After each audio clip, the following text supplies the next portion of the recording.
নিশা বাটেৰে গৈ থাকোঁতে আপোনাক কোনোবাই বিপদত পৰাৰ কথা কৈ সহায়ৰ বাবে মাতে নেকি?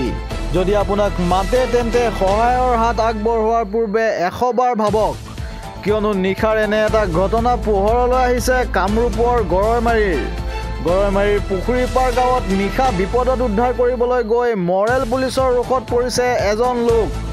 প্ৰথমে বিপদত পৰিছে বুলি মাতি নি দাবী কৰে 2 লাখ টকা। পিছত দাবী কৰা ধন নিদিয়াৰ বাবে ৰছীৰে বান্ধি মৰেল পুলিচগিৰি। কামৰূপৰ গৰৈমাৰীত সংঘটিত হৈছে এই ঘটনা।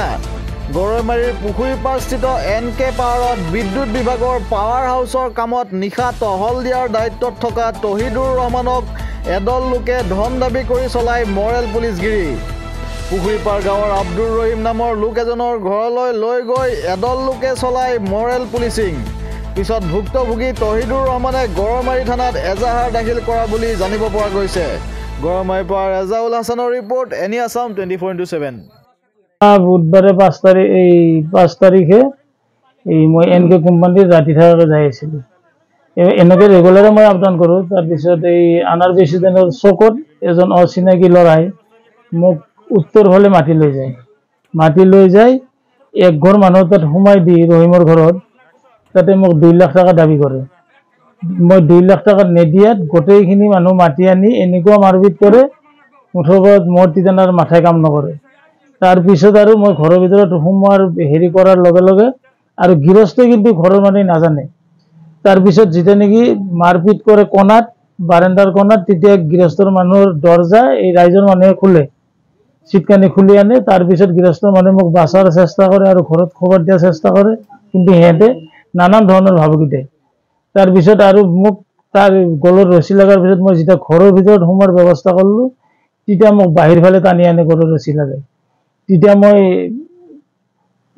গলৰ পৰা ৰছীডাল খুলি গ'ল। তাৰপিছত আনি গাছত বান্ধি এই 2টা চাইড এনেকৈ পিটে। তাৰপিছত আৰু মই আৰু গম নাপাওঁ। তাৰপিছত মই গৰৈমাৰী থানাত যাই যোৱা 7 তাৰিখে মই এজাহাৰ দি আহিছোঁ, মেডিকেল কৰাই কেনে। পুলিচে একো ব্যৱস্থা বৰ্তমান লোৱা নাই। OC নাই বুলি কৈছে, 3 দিনৰ কাৰণে ছুটিত গৈছে। তাৰপিছত লোৱাৰ কথা কৈছে। এতিয়া মইতো পৰিয়ে থাকিলোঁ চিকিৎসাৰ হেৰিত, সেইকাৰণে লেট হ'ল। মই চিনি পাওঁ, গোটেইখিনি মই নাম কাগজত দিয়ে দিছোঁ, নামখিনি এনেকৈ নাজানো। কিন্তু যিটো ল'ৰাই মোক লৈ গৈছে সেই ল'ৰাটো কিন্তু ইয়াৰ নহয়। এই ল'ৰাটো অচিনাকি ল'ৰা, কিন্তু মোক যেনেকৈ লৈ গৈছিল মই আৰু ভাবিছিলোঁ বোলো একদম ফিচাৰী ৰখোৱা আছে বোধহয়, কিয় বিপদত পৰিছে, সেইটোৰ কাৰণেহে মই গৈছিলোঁ। নহ'লে বেলেগ মোৰ একো কাৰণ। তাৰে মানুহে মোক মাতিবও নোৱাৰে আৰু তাৰে মানুহে মাতিলে মই নাযাওঁ কোনোদিন। 2 লাখ টকা কোম্পানীত কাম কৰা, 2 লাখ টকা দি, আৰু নহ'লে ইবেগ দি পলাই যাওঁ। মোক পলাই যাবৰ ব্যৱস্থা কৰি দিছিল, কিন্তু মই ভয়ত নপলালোঁ। বোলো পলালিতো সিহঁতে বেলেগ ব্যৱস্থা কৰিব, কিবা কৰে যদি মোক এতিয়াই কৰক, সেইখিনিয়ে। আৰু ভাবিলোঁ কি বোলো যদি চিনি নাপাওঁ, ভাবছোঁ বোধহয় পুখুৰীটোতে ৰখা মানুহ থাকে, বোধহয় কিবা বিপদত পৰিছে, সেইটোৰ কাৰণে মই আগুৱাই গ'লোঁ। সিহঁতে যে প্লেন কৰিছে মই সেইটো নাজানো। এই যিঘৰ মানুহ লৈ গৈছে তাৰ বেৰাৰ ছাইডত এজন খাৰা হৈ আছে, এই চিনাকি ল'ৰাটো।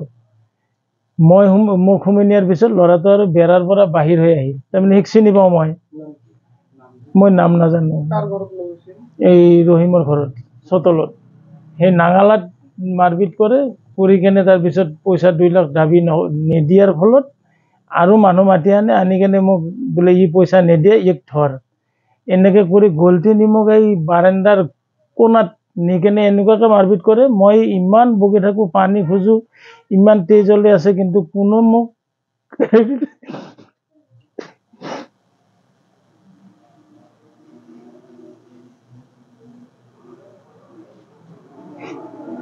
ৰছী লগাই ঘৰৰ ভিতৰত মই সোমাৰ ব্যৱস্থা কৰোঁতে তেতিয়া টানি লৈ আহে, ৰছীডাল খুলি যায়, টানি লৈ আহি মোক যেতিয়া নি গাছত, ঘৰৰ লগতে তামোল গছ আছে, সেইডালত বান্ধি এনেকুৱাকৈ পিটছি মুঠৰ ওপৰত মই আৰু গম নাপাওঁ। আৰু তাৰপিছত আমাৰ 2:30মান বজাত নেকি গামবুঢ়াই যাই খালাচ কৰি লৈ আহে। আৰু কিবা এখন কাগজ লিখিছিল, মোক কৈছে এইটো চহী কৰ। পিছত মই চহী কৰি দিছোঁ। সিহঁতে লিখছি না লেখা নাছিল মই এইটো নাজানো। তাৰপিছত যোৱা 7 তাৰিখে মই থানাত এজাহাত দিয়াতে মোক থানাৰ পৰা ক'লে বোলে তুমি কালি মাডমিট হৈছা নেকি? বোলো মই এইবিলাক একো নাজানো, মাৰপিট একো হোৱা নাই। সেইখিনিয়ে। তাৰপিছত মেডিকেল কৰালোঁ, মেডিকেল কৰাই কিনে থানাত জমা দি আহিলোঁ চবখিনি। তুই আধা ঘন্টা ধরে তুই ওরা ডাক দিবে না, তুই ডাক দিস মানুষ ডাক পারে তুই আধা ঘন্টা ধরে এই বারিন্দা খেয়ার তুই ডাক দিস ও যে কই এই মেয়ের কথা এটা আমার মিয়া সালাম দাদা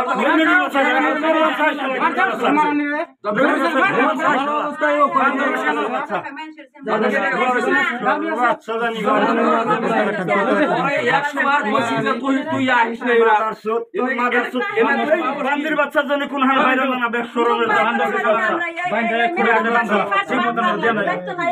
বান্ধের বাচ্চার জন্য মুখ দেখান না নদীর বাচ্চা